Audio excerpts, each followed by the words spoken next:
안녕하세요. 쉬운 영어 비결 제41강 진행하겠습니다. 오늘은 종려전도집의 조언에 대하여 그래서 총 18장 중에 15장 10에 들어가 보겠습니다. 여기 조언이라고 하는 것은 오기조언이라고 해요. 통상적으로 표현하는데 수화목금토 5가지 기운이 근원으로 돌아간다, 그런 뜻이 됩니다. 근원으로 돌아가게 된다, 그런 이치에 설명한다. 이렇게 이제는 한자로 이렇게 쭉 써 있는데 해석된 거 쭉 보겠습니다. 여동빈 조사가 묻기를 연영하는 이치는 이미 알았습니다. 이른바 조언이라는 것을 얻어들을 수 있겠습니까? 그러니까 연영, 그러니까 몸을 연금술적으로 수행을 해가지고 변형을 시키는 거예요. 그러니까 크리스탈 유리 광화체로 만드는 게 이제 연영한다고 하는 거죠. 정리진건 조사께서 이르시기를 대학이 장차 이루어지면은, 그러니까 대학이 이루어지고 난 뒤에는 오객으로 환단을 해서 오객 환단을 만들어서 선인의 태를 목욕시킨다. 그러니까 태선. 우리 몸에서 이제는 나오는 태선을 목욕시킨다, 그런 얘기죠. 여기 태선 보면 이런 게 태선들, 태선을 목욕시킨다. 이게 목욕한다는 게 이제 물 속에서 이제 불을 넣어가지고 따뜻한 물로 이렇게 하는 그와 같은 이치로 이렇게 몸에서 이렇게 몸을 만들어 나가는 거죠. 이렇게 직리가 생성이 되면은 이로써 오객을 부딪혀서 섞여서 상승시키면서 속세의 뼈와 몸을 바꾸는 것이 오객 연영이라 한다. 그러니까 요거는 이제는 이런 내용이 요게 바로 크리스탈 유리 광화체를 만드는 것이다, 그런 개념이랑 마찬가지라고 그랬죠.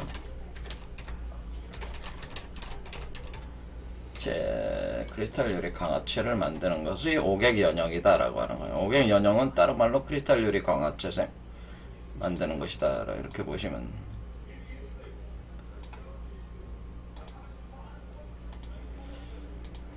무릇 뒤로 이끌어 금정을 일으키고 날려서 올라가게 하는데 이르러서는, 그러니까 이게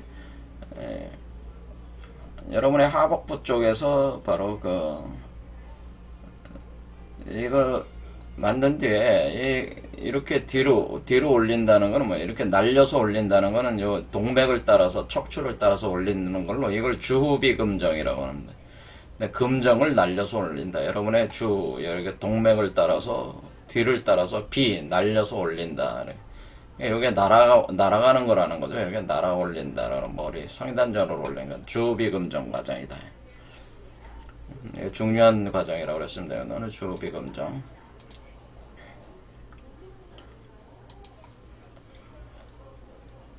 그렇게 할 때는 물수레로 내원에 드리고, 그러니까 내원이라는 건 이제 상단전, 니왕궁을 뜻하는데, 여러분의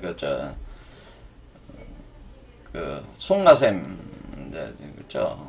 내하수체에 있는데, 그 사이에, 그게 이제는 니왕궁이라고 하는, 거기에 드린다는, 그 내원에 드리고, 물술에, 그러니까 어떤, 메르카바죠? 메르카바. 시내 전차에 태워가지고, 내원에 드리고, 상단전으로부터, 그러니까, 그러면 상단전에 올라온 거죠? 그러면 상단전으로부터 중단전으로 내려간다. 그 다음에 중단전에서 다시 또 하단전으로 또 들어간다. 그러니까 이렇게,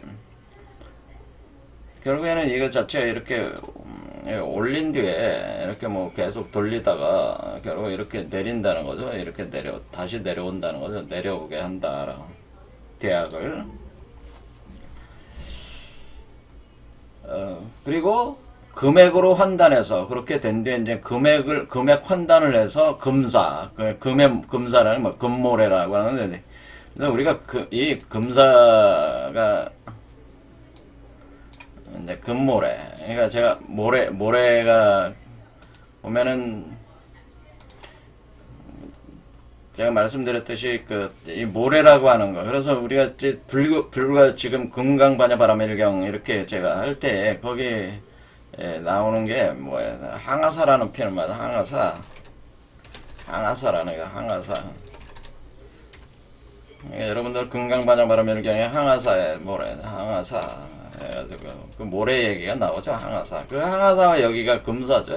금사 또는 주사, 금사 이렇게 또는 이거는 이제는 그 금강경에는 항아사라고 하는 거고. 그 다음에 금강반야 바라밀경 항아사라고 그러고. 성경에는 뭐라다? 또 모래라다. 용이 밟고 서 있는 모래. 용이 바닷가의 모래 위에 서 있다. 이런 표현을 있는데 이것이 요한계시록 12장에 나오는 12장에 용이 바다 모래 위에 서 있다라는 표현이 나와 있는데 그게 바로 그 모래 이렇게 나오는. 그래서 우리가 성경에서 무슨 그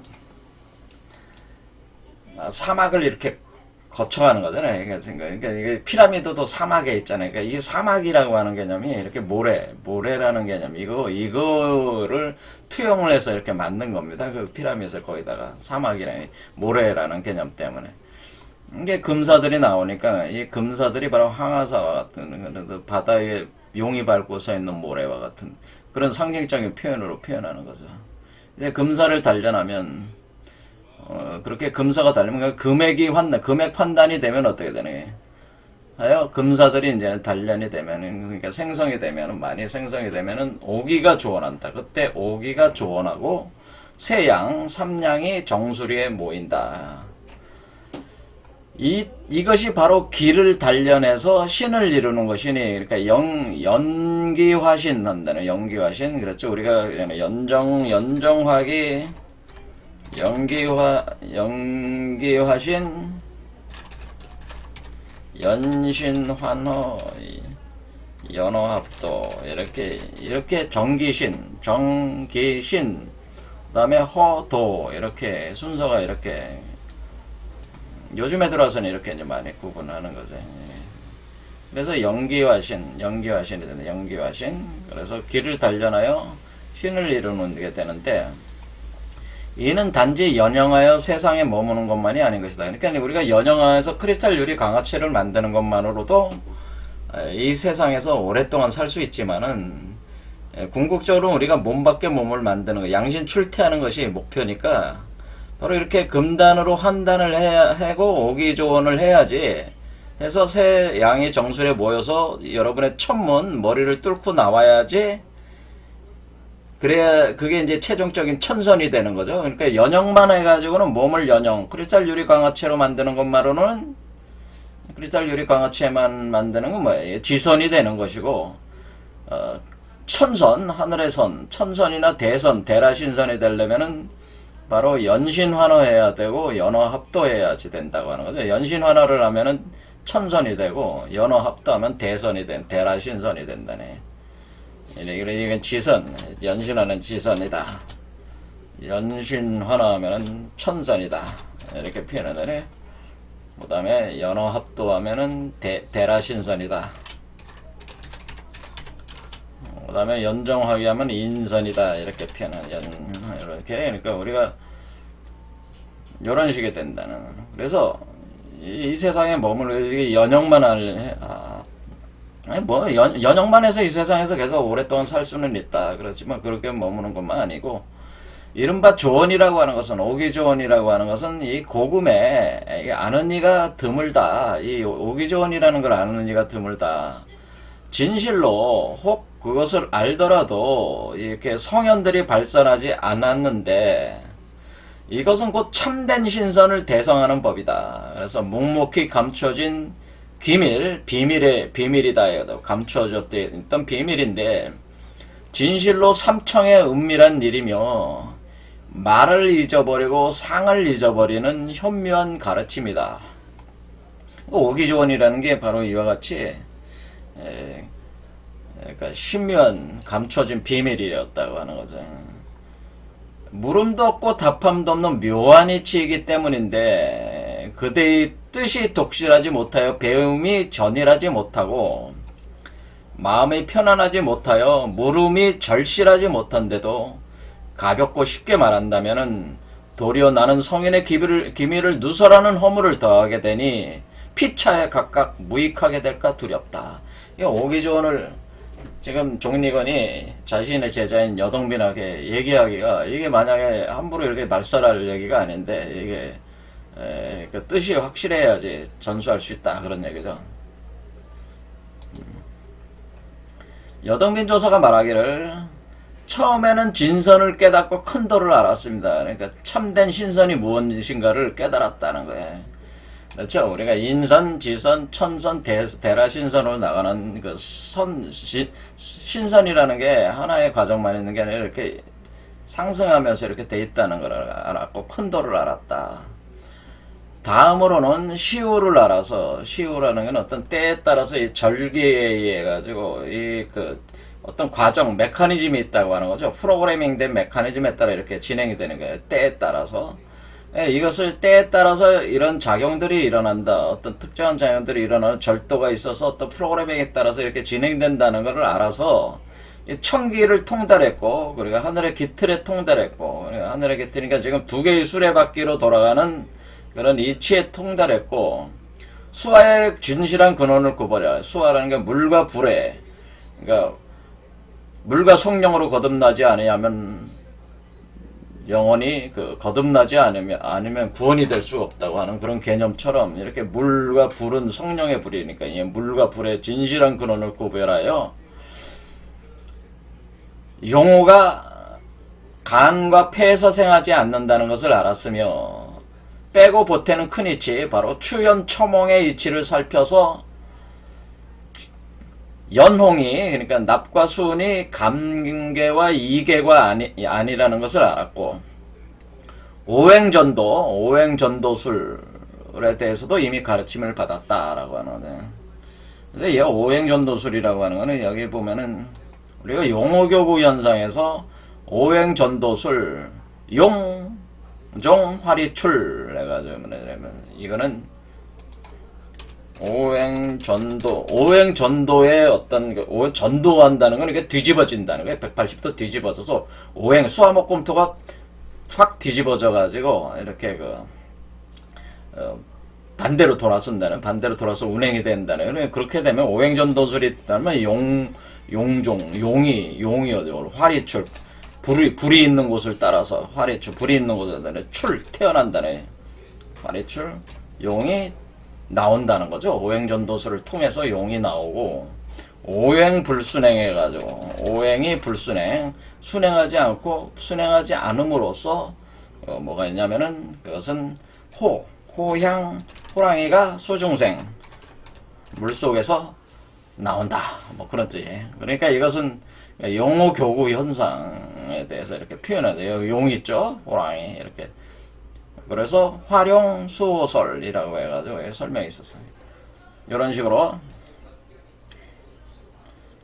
그러니까 이런 걸 알았다는 거죠. 이런 오행전도술하고 이런 거네. 세 단전이 반복하는 기밀도 그러니까 우리가 상단전, 중단전, 하단전이 반복하는 이렇게 반복해서 계속 오르락내리락 하면서 이 수련에 수행하는 그 비밀의 이치도 또한 감사하게 알려주셨습니다. 환단하는 것과 연형의 이치도 잘 깨달았으며 장생불사하는 술수도 깊이 알았습니다. 그러니까 뭐 환단이 우리가 소환단, 대환단이 있었죠. 그 다음에 칠반환단, 구전환단이 있고 그 다음에 오객환단, 금액환단 이렇게 짝을 져서 이렇게 봤습니다. 환단 공부할 때 장에서 그 다음에 연형의 이치도 잘 깨달았으면 우리가 크리스탈 유리 광화체 만들고 황금 메탈체 만드는 연형의 이치, 연금술적인 수련의 이치도 잘 깨달았으며 장생불사하는 술수도 깊이 알았습니다. 그러나 초범 입성하는 원리, 그러니까 우리가 범인을 벗어나서 성인이 되는 그 원리와 형체를 벗어나서 신선으로 상승하는 도는 연기하고 조언하는데 근본을 두고 있습니다. 그러니까 우리 연기화신하고 연기화신, 연신환호, 연어합도하고 조언, 오기조언하는데 바로 바탕을 두고 있습니다. 그런 얘기죠. 그러니까 우리가 뭐야 초범 입성하려면은 바로 연신 환호하고 연어합도까지 가야 돼요. 사실은 그러니까 연신 환호가 돼야지 바로 그 초범 입성이 되는 거니까 천선이 돼야 되네. 천선. 그럴 때는 오기조원하는 거가 같이 이렇게 오기조원에 또 바탕을 두고 있다고 하는 거죠. 그래서 조언에 대해서 감히 구하건대 대략이라도 요교를 가르쳐 주시기 바랍니다. 이렇게. 정리관 조사께서 이러시기를 이 도라고 하는 것은 본래 형체가 없는데 태초의 근원이 박을 드러내는데 이를 때는 박이라는 얘기예요. 박. 이걸 우리가 과감요령이나 이런 거 보면 이 박을 드러낸다고 할 때 이걸 용천박 이렇게 보죠. 용천박. 그러니까 용천박이라는 용. 모습을 드러낸다. 얼굴용 모습을 이렇게 드러내. 용천박. 하늘의 박을 드러낸다. 용천박. 그래서 어떤 사람들은 이걸 가지고 뭐 박근혜가 뭐 대통령 그게 아니고 용천박이라고 하는 박이라고 하는 거는 여러분이 그 흥부와 놀부가 그 뭐야 박탁이야 박. 그렇죠. 그 박나무죠. 박을 타잖아요. 흥부놀부. 흥부놀부 얘기에 박나무인데 그 박이 뭐냐면은 그게 우주알이에요. 우주알. 여기서 얘기하는 건 우주알이야. 박이라는 게. 그러니까 우리가 박이라고 하는 게 우주알이라고. 그래서 우리가 그 신선들이 사는 그 산을 박산이라고 그래요. 박산. 박달나무. 우리가 박달나무라는 표현은 박달나무. 박달나무 할 때 박달나무의 박은 뭐예요? 박같이 생긴 둥근 다리 달리는 나무란 뜻이죠. 그러니까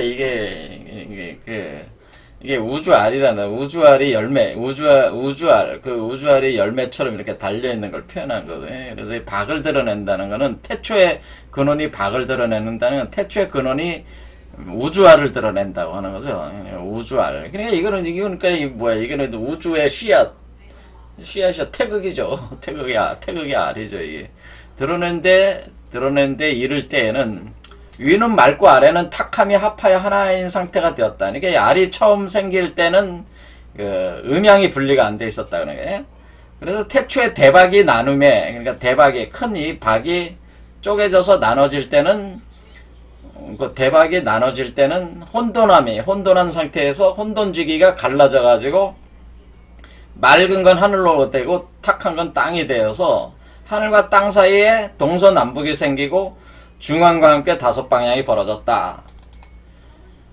매 방에는 각기 한 임금이 있어가지고 임금에게는 각기 2자식이 있는데 하나는 양이 되고 하나는 음이 돼요. 그러니까 이게 여기서 지금 이걸 얘기하는 거죠. 여기서 동서 남북 중앙 이렇게 5개가 생겼어요. 그래서 각각 2개씩 나왔으니까 10개가 되는 거죠. 10개. 갑을, 병정, 무기, 경신, 임계 뭐 이런 것처럼 되는 거예요. 그래서 2자식씩 나와가지고 서로 그 음양, 그러니까 갑이 양이고 을이 음이고 병이 양이고 정이 음이고 이런 식으로 2기가 상생하고 상성하면서 오행으로 나뉜다는 게 오행이. 그래서 이게 오행이죠. 그러니까 목, 화, 토, 금, 수 이렇게 오행으로 나눠가죠. 그래서 오행의 상생과 상성을 하면서 6기를 또 정했다라고. 6기를 정하니 새 양과 새 음이 있게 된다. 그래서 오행과 6기들, 오행, 그걸 우리는 이제 표현으로 우리가 이제는 오운 6기다. 우리가 한의학에서 얘기하는 오운 6기, 뭐 이런 표현이 되는 거예요. 그러니까 우리는 하늘에서는 오행이 돌아가고, 오운, 5개의 기운, 바로 수화목금토가 하늘에서 운행을 하면은 땅으로 펼쳐질 때는 6기로 표현된다네. 6기로 나간다. 이거는. 그래서 여기도 지금 우리 몸이 지금 신선의 몸으로 변할 때도 오운 6기의 원리에 따라서 이렇게 되는 거죠. 그래서 지금 김일부 선생이 정역에서 오운 6기, 오운 6기기 하는 오운 6기의 포함육, 그리고 다른 표현은 포함육이다. 포함육 포함육이라는 포함육 개념으로 이렇게 설명을 하는데, 이것이 이제 한의학에서 얘기하는 바로 그 우주생성이론과 인간의 그 질병과 관련된 그 기후적 요소들을 이렇게 설명을 할 때 온육기 가지고 이렇게 하는 거예요. 그것이 우리 몸 안에서도 그런 동일한 원리로 움직인다고 하는. 그래서 여기서 오는 오행이고, 육기는 보통 그 한의학적으로 그걸 표현할 때 육기는 여기 보면은 자오, 소음, 군화, 충미, 태음, 습토, 인신, 소양, 상화, 묘유, 양명, 조금, 진술, 태양, 한수, 사해, 거름, 풍목, 이렇게 6개의 기운으로 이렇게 나눠진다고 하네, 이렇게. 그래서 여기에 우리가 보면은 이제는 동지, 소환, 대안, 입춘, 우수를 따라가면서 양이 올라가가지고 또 음이 또 이렇게 돌고 양과 음이 돌면서 태양, 거름, 소음, 태음, 소양, 양명 이런 식으로 돈다 그런 얘기예요. 그래서 그런 식의 도는 거를 이제 설명을 한다. 온 육기. 근데 육기에 돌아가. 그러니까 우리가 땅으로 구현될 때는 육기로 하늘의 오행의 운행이 육기로 구현되는 이런 표현으로 육기를 정하니 곧 새 양과 새 음이 있게 됐다. 이로써 미뤄보면 사람이 태를 받는 처음에는 사람이 이렇게 사람이 태를 받을 때 바로 온 육기 운동에 의해서 이것이 사람이 여러분들이 몸이 만들어질 때 이 온 육기 태아생성 온 육기 태아생성 온 육기 과정이라고 하는 거예요. 태아생성이 온 육기 과정으로 만들어진다 이렇게 볼 수가 있다고 하는 거예요. 그래서 사람의 태를 받는 처음에는 정과 기가 하나로 되나 정과 기가 이미 나누어지는 때에 이르면은 먼저 2개의 신장이 생하면서 하나의 신장은 왼쪽에 쓰며 왼쪽은 현이 되고 현은 기를 상승시키어 위로 간에 전달하며 하나의 신장은 오른쪽에 있고 빈이 되는데 빈은 액을 거두어들여 아래로 방광에 전달한다. 현빈은 본래 무 가운데. 그래서 여기서 현빈이라는 말이 이제 나오거든요. 현빈. 그래서 현빈이라고 하는 거는 이제 여러분들이 이제는 많이 이제는 들은 말이죠. 사실은 현빈. 자, 현빈이라고 하는 거는 지금 무슨 얘기냐면은 여기 신장이 있는데 이게 콩팥이죠. 신장 콩팥에 현빈이 있다라고 하네. 현빈이 여기 있어가지고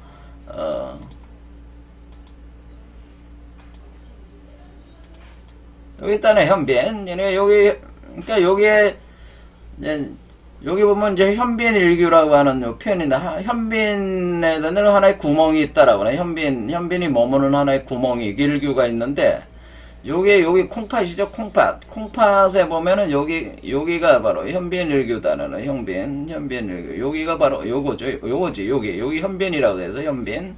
요 세 번째 요게 현빈. 그래서 여기 오른쪽 콩팥과 왼쪽 콩팥은 오른쪽 콩팥은 간으로 가고 이걸 현이라고 하고 이 왼쪽 콩팥은 방광으로 내려가서 이것은 빈이라고 해서 합해서 현빈이라고 한다 이런 설명을 지금 하고 있는 겁니다. 현빈.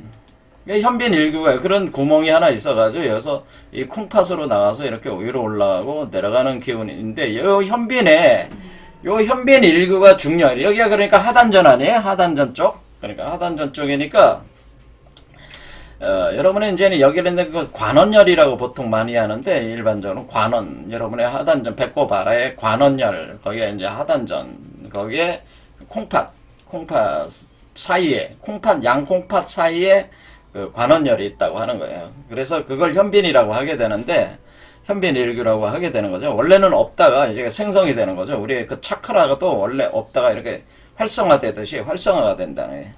이렇게 할 때 이것을 현빈일규라고 하는데 이 현빈이라고 하는 것은 원래 무다 없었다는 거죠. 무 가운데 와서 무로서 유가 되는데 그러니까 없다가 생기는 거다. 그러죠. 없다가 생기게 돼가지고 거기에 바로 부모의 진기가 순음의 땅에 간직된 것이다. 바로 그 부모의 진기가 사람이 태어날 때 태를 이룰 때에 부모의 진기가 뭉쳐가지고 순음의 땅 바로 여기서 원양이라고 그래서 이 원양이 간직된다. 여러분이 태어날 때 어머니 뱃속에서 태어날 때 여러분들이 여기에 현빈 속에 원양이 간직돼 있다고 그러는 원양. 그런 원양이라는 게 뭐예요? 근원의 양이 간직돼 있고 여러분은 몸은 뭐예요? 몸 전체는 순음직이고 그 가운데 원양이 여기에 감춰져 있다. 감춘. 이렇게 표현되네. 이런 건 뭐예요? 이거 일종의 쿤달리니 같은 개념으로 이렇게 잠재되어 있는 쿤달리니 개념으로 이렇게 되어 있다. 그런 개념으로 이제 설명을 하는 거죠. 수놈의 땅에 앉으니까. 그러니까 수놈이 땅이라는 건 여러분 몸 자체가 지금 음이니까. 그 음 중에 음 안에 이게 순양기니까 원양이니까 이 양기를 감싸서 감추고 있는 거다. 그런 얘기다. 그러므로 이것은 노자가 도덕경에서 곡신불사라고 하는데, 이 곡신불사라고 하고 이것을 현빈이라고 했는데 바로 요게 곡신이다라고 하는, 골짜기에 있는 신이다. 그런데 그건 죽지 않는 신, 죽지 않는 불사는 곡신이 여러분의 신장, 원양으로 간직되어 있다고 현빈에. 그런데 그 현빈이라고 하는데 이 현빈의 문, 현빈지문이라고 하는 것은 그래서 천지의 뿌리에 비할 수 있다. 천직은. 그래서 이것을 노자 도덕경에 보면은 노자 도덕경, 그러니까 우리가 노자 도덕경을 제가 또 강의를 했었죠.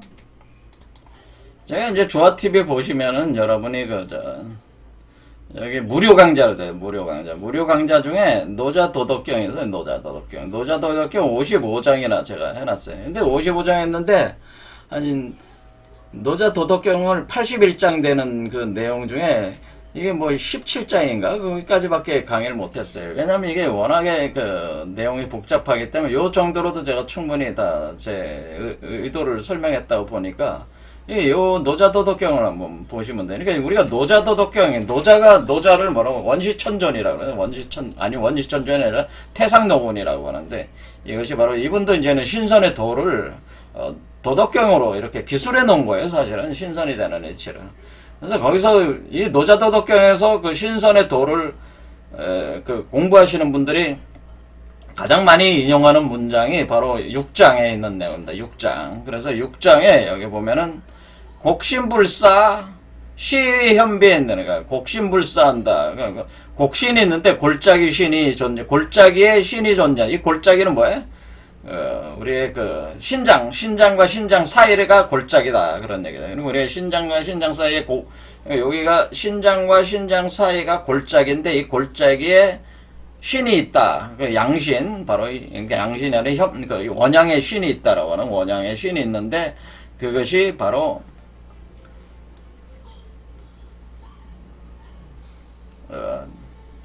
이렇게 되죠. 잠깐만요. 그것을 현빈이라고 한다고 하는데, 그걸 현빈이라고, 현빈지문이라고. 그게 거기가별로 현빈지문인데, 그것이 천지근이다, 천지의 뿌리다, 이렇게 돼. 그게 바로 천지의 뿌리가 있는 거예요, 거기가. 천지의 뿌리가 있어가지고, 그러니까 하늘과 땅에 뿌리가 맞닿아 있는 거죠. 부모의 그 근원이 거기서 하나로 뭉쳐져가지고 있다고 하는. 그래서 몇몇약존하고 있다라고 하는, 몇몇약존하고 있다. 아주 끈질기게 거기 계속 존재하고 있다. 그래서 용지불근이다. 뭐 이런 그런 얘기입니다. 그래서 여기서 요 문장에 대해서 요 문장이 이렇게 나오면서 여기서 바로 요거를 요 현빈을 활용을 해서 이제 이게 수도에 들어가는 거니까 아주 중요한 거죠, 사실은. 그래서 이렇게 돼 있다는 거는. 그래서 이게 이제 도덕경 6장을 이제 가져온 거죠. 그래서 가져와서 설명을 하는 거죠. 그래서 현빈은 두 신장이다. 그러니까 두 신장, 콩팥이다. 현빈에. 그리고 신장으로부터 오장육부가 생겨났다고 하는 거예요. 그래서 온전히 갖추어진다. 그 중에 간이라고 하는 것은 목이 된다. 그래서 이 간은 목. 이건 다 봤잖아요. 가불이라고 한다. 그 다음 화는 뭐예요? 심장이고 병정이라고 하고. 폐는, 경신이라고 하면서 금이죠. 그 다음에 심장은 화고, 그 다음에 물은 신장이 방광, 임계라고, 그 다음에 토는 비장, 우기라고 한다. 뭐 이런 식으로 얘기를 하면서, 여기는 뭐냐, 청제, 청색이니까 청제. 그러니까 우리가 뭐래, 제왕이란 뜻이야. 청제, 뭐 적제, 백제, 그러니까 색을 따서 흑제, 황제, 가운데는 황제, 이렇게 한다는 거예요. 그러니까 여기서 제왕들이니까 사람이 처음 생활할 때 본래 사람이 처음에 이렇게 만들어질 때는 본래 형상이 없다. 단지 하나의 음과 하나의 양으로만 머물렀지만은 태가 완전해지면서 장과 위가 있게 되는 때에 이르면은 곧 육기로 나누어진다라는. 그래서 육기는 곧 삼남삼녀가 된다. 그러니까 여기서 소음구나 태음 습토 소양상화 양명조금 태양한수 거름 풍목 이게 6개 이걸 삼남삼녀로 나눈다. 일기가 오행으로 움직이고 오행은 육기를 움직이니까 먼저 음과 양을 알아야 하는데 양에는 음 중에 양이 있고 쭉 이렇게 설명하면서 이 오제가 그러니까 뭐야 오제 그러니까 우리가 그 흑제부터 있어요. 겨울은 흑제, 봄은 청제, 그 다음에 여름은 적제 이렇게 주관하는 개념으로 이렇게 쭉 이렇게 도는 이게 이 얘기는 뭐냐면은 오온육기 개념으로 이렇게 운행이 된다고 하는 걸 쭉 설명을 하는 거 있는 겁니다. 오온육기 개념으로. 그러니까 읽지는 않겠습니다. 시간이 많이 가서. 도를 받드는 사람은 마땅히 이 이치를 깊이 연구하는 그러니까 이 구궁도와 또 뭐라 해 오온육기 개념을 좀 많이 연구를 해야 된다 그런 얘기입니다. 날이 가고 달이 가는 사이에 하나의 양이 처음 생하면 오장의 기가 중원에 모이고 하나의 음이 처음 생하면 오장의 액이 하원에 모인다. 그러니까 하나의 양이 처음 생하면은 오장의 기가 중원 그러니까 여러분의 중단전에 모인다고 하는 거예요. 양이 그러니까 정량의 기가 오장의 기로서 중원 여러분의 중단전에 모이고 하나의 음이 생하면은 오장의 액이 돼서 그건 하원에 모인다. 하단전에 모이게 돼서 이렇게 되면은 음 속의 양과 양 속의 양과 음양 중에 양인 세 양이 상승하여 내원에 모이게 된다. 이거는 뭐예요? 하단전의 양과 중단전의 양과 상단전의 양이 다 하나로 합쳐져서 상승해서 내원, 여러분의 니왕궁, 바로 여러분의 그 제3의 눈이 생성되는 그곳, 거기가 있는 곳, 생성된다기보다는 그 있는 그 위치에 그 내원에 모인다. 거기 대강 그 위치에 모인다네. 심신, 심장 속에 숨어있던 신. 여러분의 심장 속에, 그러니까 우리의 심장 차크라를 굉장히 중요하게 보이잖아요. 그 심장 속에 숨어있던 신이 천궁으로 돌아가는데, 이것도 니왕궁이죠. 천궁으로 돌아가는데 이것이 다 조원이라는 것이다. 라고 하는 거죠. 그러니까 이 조원이라고 하는 것은 하단전, 중단전, 상단전의 각 양이, 그러니까 하단전은 음 중의 양이요. 중단전은 양 중의 양이요, 상단전은 음양 중의 양이요, 이렇게 그 양의 질에 틀리단 말이에요. 이 양들이 다 모여가지고, 내원에 올려가서 천궁으로 돌아간다라고 하는데, 그럴 때의 심신, 여러분의 심장에 있던 신이 천궁으로 돌아가서 이것이 다 오기조원하게 된다. 그러면 이런 과정에서 뭐냐면은, 5개의 기운이 하나로 돌아가서 사실은 그게 금이 되는 거예요. 우리가 금이 됩니다. 일종의 금과 같은 그런 상태가 되는 황금 메탈체 같은 그걸 만들기 위해서 이렇게 들어가는 거니까 그걸 오기조원이라고 한다는 하나의 기운으로 돌아가는 거죠, 사실은. 자, 이렇게 여동빈 조사가 묻기를 일양이 생겨날 때 일양이 생겨날 때 양이 생겨날 때 하나의 양이 생겨날 때 오기는 중원에 모이고 중단전에 모이고 음이 생겨날 때 오액은 5가지 액체는 하원 하단전에 모인다고 하셨습니다. 이렇게 되면은 양 속의 양과 음 속의 양과 음양 중에 양이 3양이 모두 상원 그러니까 상단전에 모이게 하는 이와 같은 수련을 또한 아는 사람들도 있습니까? 이렇게 하는 수련을 아는 사람들이 있습니까? 이렇게 물으면서 그러면 만약 안다면은 또 어찌해야 초탈에서 속세를 벗어날 수 있겠습니까? 또 이렇게 물어요. 그러니까 종리건 조사께서 이르시기를 만약 원양의 기가 하나의 양을 처음 생할 때 원양 그러니까 여러분의 신장 콩팥 사이에 있는 현빈 속에 있는 원양의 기가 그 하나의 양으로 처음 생할 때면은 상승해서 중원에 모이는데 사람들이 다 이와 같이 하고 있다 지금도. 또 만약 기를 쌓아가지고 액이 생해가지고 액체 액이 생해서 뭐 오객 같은 게 생하는 그렇게 액이 생해가지고 그것이 하나의 음이 처음 생할 때면 하강에서 그러니까 상승하는 하강 아래로 내려가는 거죠. 무거우니까 하원 하단전에 모이는데 사람들이 다 이와 같이 한다. 이것도 똑같이. 하지만 이러한 수행만 계속하고 있으면은 초탈하기가 어렵다. 그러니까 이렇게 중단전과 하단전으로만 가지고는 이게 초탈하기 어렵다는 거죠. 그러니까 중단전에 양을 모으고 하단전에 액을 모은다고 해서 그러니까 중단 전에 그 뭐라 이게 그 양을 모아 기를 모아서 그 정량의 기운을 모으고 하단 전에는 액을 음액을 모으는 이 수행만 지속하면은 이게 초탈한 초범 입상하기는 힘듭니다. 만약 초범 입상하고 형체를 벗어나서 신선에 오르고자 하면 마땅히 먼저 용호를 교합해야 된다. 그래서 이 두 개를 중단전과 하단전을 서로 섞어가지고 섞는 게 용호교구야. 그게. 그래서 이게 기획을 섞어야 된다. 기획을 섞은 다음에 뭐를 해야 돼? 이제 우리가 계속 봐왔지만 기획을 섞어서 중단과 중전과 하전이라고 해요. 이렇게 중전과 하전에 기획을 섞어서 용호교구하고 그리고 추연 납을 빼고 납은 점차 빼고 첨홍 수운을 늘린다는 거죠. 수운을 늘려가지고 추연 첨홍해서 황정으로 들어가 황화를 만들고 황화를 만들어 대학을 이룬다. 이렇게 그러니까 이걸 위해서 짧게 여기서 뭐해서 용호교구에서 대학을 이뤄야 된다. 그래서 용호를 교합해서 교합해서 대학을 이루어야 한다. 먼저 대학을 이뤄야 된다고 하는 거죠. 이걸 이제 이런 쭉 과정을 이렇게 짧게 대학을 이뤄야 된다는 용호를 교구하고 대학을 이룬다. 이렇게. 대학을 이미 이루면은 진기가 생하는데 진기가 생하면은 연 가운데 달을 따라 수련하고 한 달 중에 기의 흐름이 성세를 정하게 되고 그러니까 달을 가운데 날을 따라서 날 가운데 시간을 써서 수련하고 시간 가운데는 호흡의 숫자를 정해가지고 수련한다는 양으로 양을 길러서 양 가운데 음이 머무르지 못하게 하고 양으로 음을 달려는 음 중에 양을 흩어지지 않게 한다. 그러니까 우리가 결국에는 수행하는 기본은 뭐예요? 음 가운데 양을 만들고 양 중에 또 양을 만드는 점점점 양을 더 극양으로 만들어 나가는 거죠. 순수한 양으로 순양지기로 만들어야 되는 거예요. 그렇죠. 순양지기로 만들어야 되는 이 과정 자체가 여러분 몸에서 지금 여기 그래서 우리가 아들이라고 하는 거예요. 우리 몸에서 지금 만들어지는 태어나는 존재를 요거를 아들이라고 하는 이유는 양이니까 그래. 양이 순양지기로 나오는 애. 여러분의 몸은 음이야.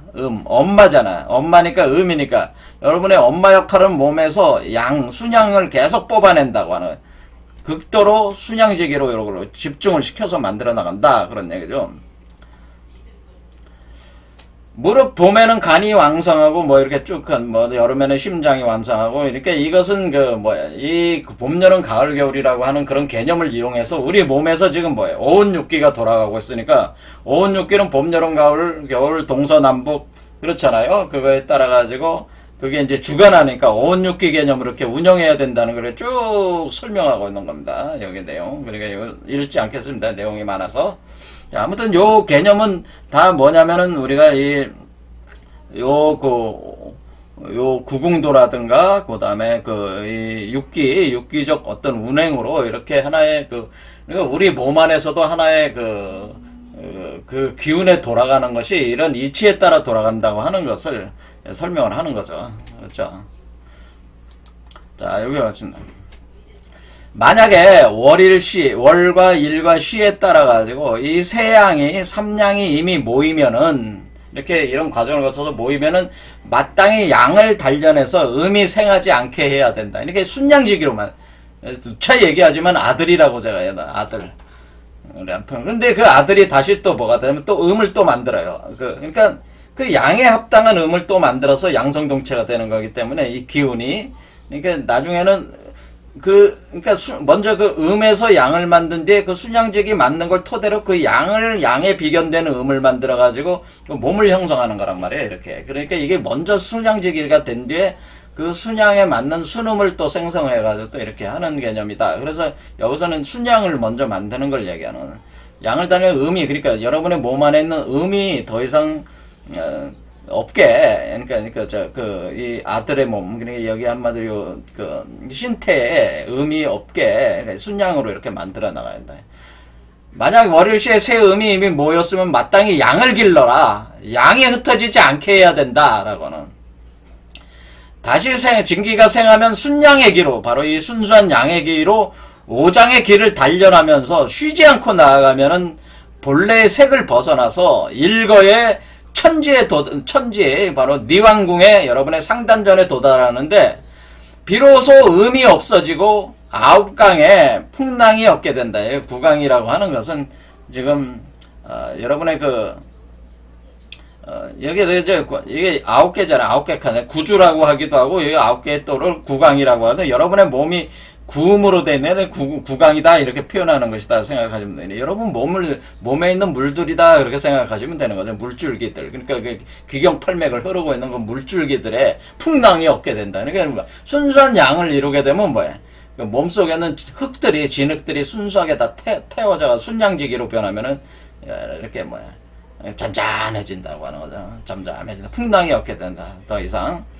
다음에는 간의 음을 없애서 팔관이 영원히 닫히고 간은 이제 목기운이니까 목기운 중에 목은 38이니까 팔수에 비유해서 팔관이 영원히 그러니까 간의 음을 없애라. 그러니까 여기서 지금 순양지기를 만들어야겠네. 이게 목표가 계속. 그 다음에는 폐의 음을 없애라. 그러면 금과 화가 화로를 같이 하게 된다. 그렇게 되면은 금화가 폐는 뭐야? 금이었잖아요. 그래서 여기 보면은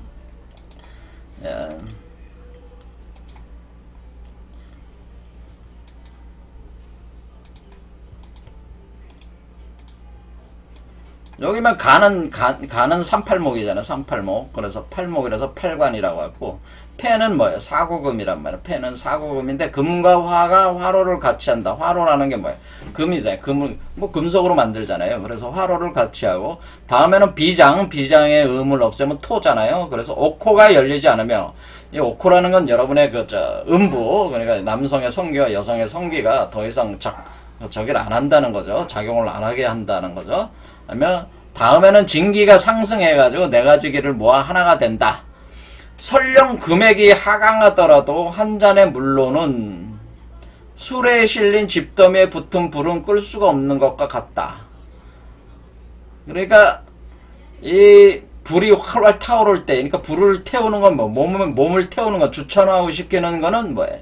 이 음을 없애고 음을 태워버리기 위함이죠. 음한 요소들을 태워버리기 위한 것이니까 이것은 활활 불을 태우는 것과 같다라는 거. 그래서 우리가 수화가 서로 쌓고 그래서 물 속에 불이 들어가서 불로 물을 끓이는 확 태우는 그래서 음을 소멸시켜 나가는 그와 같은 형태로 수화 그러니까 감리교고 수성화강 이치로 서로 쌓고 합하여 하나가 되어 신궁에 들어간다. 그러니까 여러분의 상단전으로 들어간다는 호흡을 안정시켜서 내부를 관조하면서 뜻을 전일하게 하여 분산시키지 않으면 그러니까 호흡을 안정시켜서 안정을 시키면서 내부를 관조해. 이걸 내관이라고 내관을 관조하면서 전일하게 그러니까 집중력을 가지고 꾸준하게 이렇게 분산시키지 않으면은 어떻게 돼? 이게 뭐예요? 명상한다는 거죠. 명상. 여러분이 이러한 어떤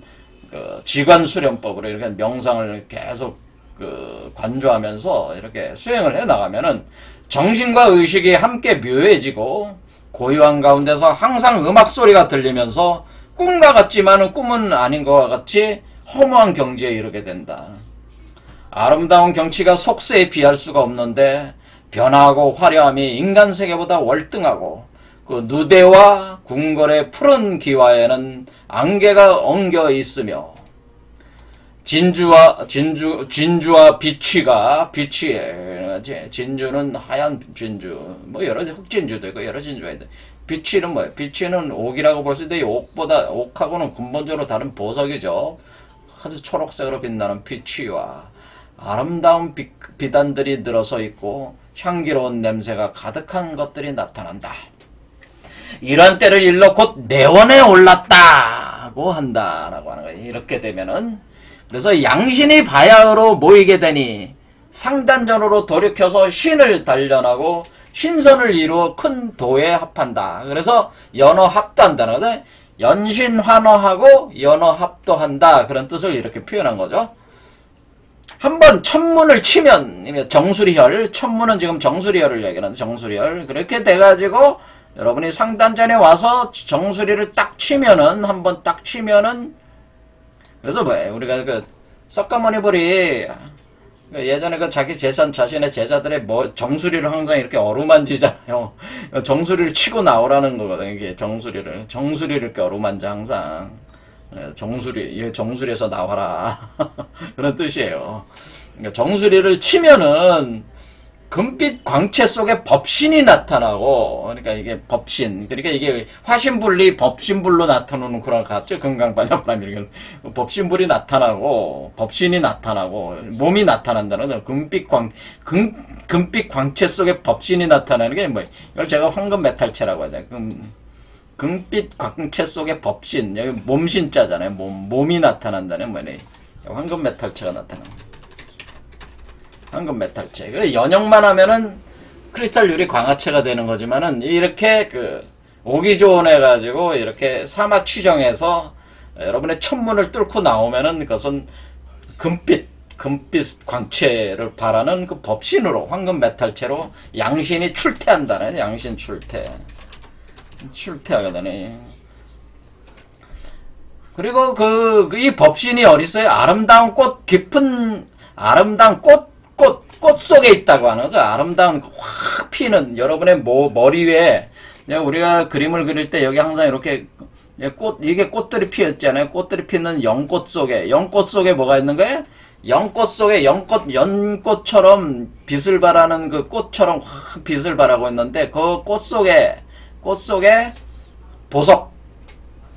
보석알처럼 거기에 있다고 하는 거죠. 황금 메탈체가 어떻게 있다는 거예요? 꽃 속에 보석알처럼 있다는 거죠. 꽃 속에. 그러니까 우리가 연꽃 속에 보석처럼, 이 마치 양신이라고 그러네. 연꽃 속에 보석처럼 앉아있다. 그러니까 연꽃 속에 보석처럼 법신이 앉아있다. 그 연꽃, 여러분의 정수리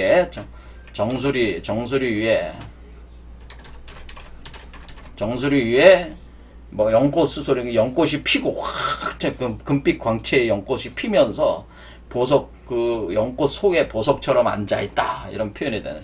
그럴 때 이게 뭐예요? 자신의 모습으로 앉아있다 그래. 여러분 자신의 모습으로 앉아있다네.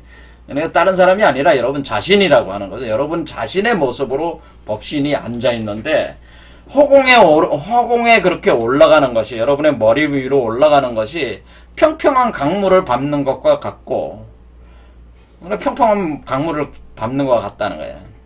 그러니까 이 밑에는 뭐가 있다는 거예요? 물이 있다는 거죠. 여러분 아래는 연꽃이라고 그러는 거지. 그러니까 물 위에 있는 거니, 물에 떠 있는 연꽃과 같다, 그런 개념이죠. 그러니까 근데 여러분 아래쪽으로는 물과 같이, 그걸 이제 보통 표현하기를 유리바다다, 이렇게 또 표현하기도, 유리바다가 있다. 그럴 때 크리스탈 유리 광화체로 된 몸이니까 밑에는, 그렇죠, 유리바다 위에 떠 있는 그 연꽃과 같은 그런. 그래서 그 만리의 거리도 팔을 한번 펴는 것으로 닿을 수 있다는 얘기. 만리라고 하는 게 뭐예요? 우리는 대한민국이 우리가 그 삼천리 금수광산이라고 하잖아요. 이 삼천리 금수광산은 뭐예요? 여기 그 신의주부터 해가지고 여기 그 부산까지 뭐 삼천리다 그러면은 이거 한 3배 되는 거리도 어때? 이게 연꽃 속에 있는 자신이 팔을 딱 벌리면은 그 만리에 닿는다고 하는 거죠. 한번 팔을 딱 피면은, 그러니까 몸의 크기가 사실 그렇게 크다는 얘기죠, 사실은. 그 빛이 닿는 거리라는 거네. 그 닿는 거리가 자신의 몸에. 그러니까 이게 우리가 몸속에 작은 몸인 것 같지만 이 법신이 사실은 엄청난 그 몸. 그러니까 이 몸이 어때? 나중에 지구만해지고, 태양계만해지고, 뭐 우주만해지고, 이렇게 되는 거죠. 이게 확장하는 거죠. 빈몸이 확장하는 개념이라는. 만약 다시 돌아와서 본래의 몸으로 들어가면, 그래서 다시 돌아와서 이제 나가지 않고 다시 몸속으로 들어가면은 신과 형체가 합하여 천지와 더불어 나란히 장구하게 되고, 만약 이렇게 여러분의 그러니까 이렇게 나갔다가 다시 여러분이 머릿속으로 다시 들어간다는 거죠. 그러면은 신과 형체가 합하여 천지와 더불어 나란히 장구하게 살 수 있다. 그러니까 이 현실 세계 속에서 살아갈 수 있다는 거죠, 그냥. 하지만은 이런 현실에 사는 게 재미가 없어. 그러면은 만약 속세에 사는 것이 싫어지면 어떻게 돼? 범인의 태를 버리고 이 몸을 버려.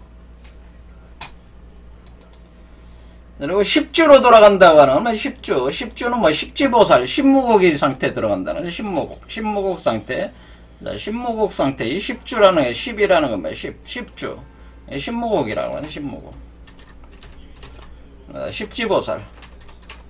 십지보살이라고 표현하는데, 이 신무국 상태로 돌아가면 자부태민 진군의 처소에 들어가게 되는데, 거기서 원적, 여러분이 뭐야, 신선으로 태어났으니까 여러분이 태어난 그 원적, 태어난 거에 대한 장소에 대한 원적부가 있을 거 아니에요. 그 원적이 맞는지 이렇게 따져보고 그 이름을 대조를 해가지고 묘사를 그렇게 하는 것 뿐이죠. 그렇죠. 그래서 기량과 공적의 높고 낮음을 이렇게 따져가지고 삼도에 거처하며, 삼도라는 게 신선이 사는 섬이라는 뜻이죠. 삼도가 신선이 사는 섬에 거처하면서, 이 도자가 뭐예요? 새조자, 산 위에 있는 새라는 뜻이기 때문에 이 새들이 사는 말이에요. 봉황들이 사는, 삼도라는 거는 봉황들이, 그러니까 삼도를 다른 말로 표현하면 뭐래? 삼조고들이 사는 땅이라고 그래서 생각하는 삼조고, 그러니까 삼이니까 삼조고가 되는 삼도, 그러니까 봉황들이 사는 땅이란 말. 봉황들은 신선들이니까, 하늘을 날아다니는 신선들이니까 건처하면서 놀면서 영원히 속세의 바깥에 있게 되니까 곧 속세를 뛰어넘고 범인의 몸을 벗어버렸다고 하는 것이 이것이다, 그런 뜻입니다. 여동빈 조사가 묻기를, 형체를 단련하면 세상을 머무르는 데는, 형체를 단련, 연영하는 것은 그러니까 세상에 머무는 거에 그치는 것이고, 길을 단련해야만 바로 바야흐로 신선의 자리에 올라갈 수 있는데, 세상 사람들은 현묘한 기틀에 통달하지 못해서 약도 없으면서도 먼저 태식을 행하여 억지로 배에 머물게 있게 하니, 혹은 냉기를 쌓아서 병을 이루고, 혹은 허양을 일으켜 질병을 만들게 되는 것입니다. 수행이라고 하는 것은 본래 장생을 바라는 것인데, 이와 같이 미혹에 잡혀 오히려 질병을 면하지 못하니 신선의 태를 이루어야 진기가 생하고, 진기가 생하여 자연이 태식이 되며, 태식으로 길을 단련하여 길을 연성하여 신을 이룬다는 것을 모릅니다. 그러나 길을 연성하는 데는 반드시 연중의 월과 월중의 일과 일중의 시를 살피면서 고요한 방에서 단정하게 거처하여 기틀을 잇고 자치마저 없애야 합니다. 이때가 되면 마음의 경계에서 제거하지 못한 것을 다 제거해야 하나, 혹 망상이 그치지 않아서 헛된 지식으로 누설이 됩니다. 뜻이 신선으로 상승하는 데에 있으나 심신이 안정되지 못하면 어찌해야 합니까? 자, 우린 여기서 뭐 어떤 걸 알 수 있냐면은, 우리가 사람들이 지금 요즘에 요즘뿐만 우리가 계속 지난 세월 속에도 신선 수행하는 사람들이 많았다는 거예요. 신선 수행하는 사람이 많은데, 그렇죠. 우리가 되게 많이 하는 게 단전호흡 하는 사람들이 많다는 거죠. 단전호흡 하는 사람은 단전호흡 수행 많이 하잖아요. 단전호흡 수행을 많이 하는데, 그런데 이 사람들이 사실은 신선 수행을 하려면 제일 먼저 해야 되는 게 사실은 단전호흡이 아니라, 호흡이 아니고, 뭘부터 해야 된다고 하는 거예요? 먼저는 신선의 태를 이뤄야 된다네. 신선의 태를 이룸이 제일 먼저 해야 돼. 신선의 태를 이룬다는 건 대학 생성을 먼저 해야 된다는 거예요. 대학. 그러니까 우리가 용어 교구를 통해서 대학을 먼저 생성을 해야 되는데, 이 대학 생성한다는 건 뭐예요?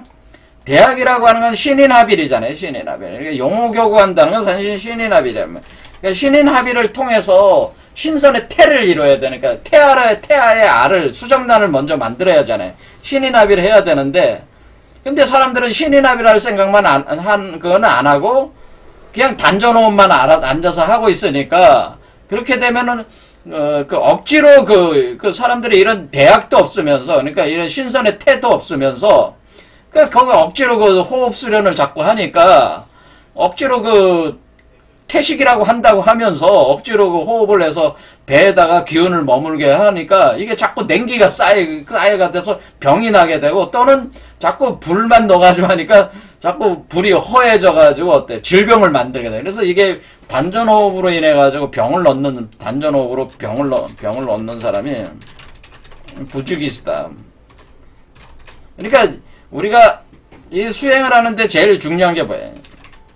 먼저 신선의 태를 먼저 이루는 건데 이것은 신인합의를 통해서 먼저 이뤄야 된다고 하는 거예요. 그러면은 신인합의이 돼가지고 신인합의이 되면 용호교구 현상이 일어나고 용호교구가 일어나서 대학이 생성이 되면 대학이 생성이 되면은 신선의 태가 만들어지고 이 신선의 태가 생기면은 자연의 진기가 생각. 그 다음부터는 자연스럽게 된다고 하는 거예요. 진기가 생하고 진기가 생하면 또 자연히 태식이 이루어진다. 그러니까 우리가 이때 호흡이라고 하는 거 우리가 단전호흡은 억지로 하는 게 아니고 뭐라는 걸 알 수 있어요.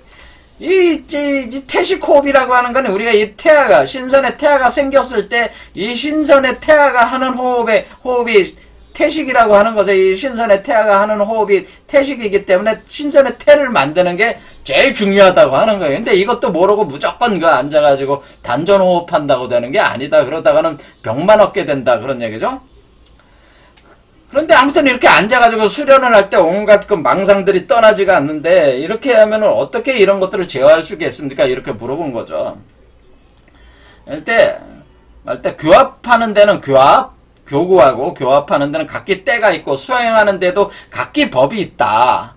때에 의지해서 법을 행하고 법에 나가서 도를 구하면 며칠 만에는 또 성공할 수 있다. 이치를 알면은 며칠 만에도 성공할 수 있다라고 하는 이 손을 뒤집는 것 같이 쉽다 원래는 그런 얘기예요. 고금에 통달한 사람들은 눈을 감고 마음을 잠재어 심오한 경지에 들어갔는데 진실로 내관으로 말미암아 신이 저절로 머무른다는 것을 알게 되었다. 바로 이 내관수련법, 여기서 강조하는 게 뭐예요? 정리고는 내관수련을 통해 신인합의래라. 이런 얘기. 내긴 신인합의래서 태선을 만들어라. 태선 대학을 생성시켜라. 그러면은 그 다음부터는 자연스럽게 되는 것이다. 저절로 머물러서 진행이 된다. 이런 얘기. 그래서 여기서 내관수련을 이제 중요하게 내관수련을 해라라고 하는 것을 이제 얘기를 하게 된다. 그러면 내관수련을 통해서 신인합이라 해서 태선 즉 대학을 생성시키게 되는데 이는 태식호흡이 자연히 이루어지고 신이 저절로 머무르게 된다고 하는. 자, 그래서 다음 시간에는 이 내관에 대해서 또 이제 설명이 좀 들어가게 되는 겁니다. 자, 오늘 여기까지 하겠습니다. 감사합니다.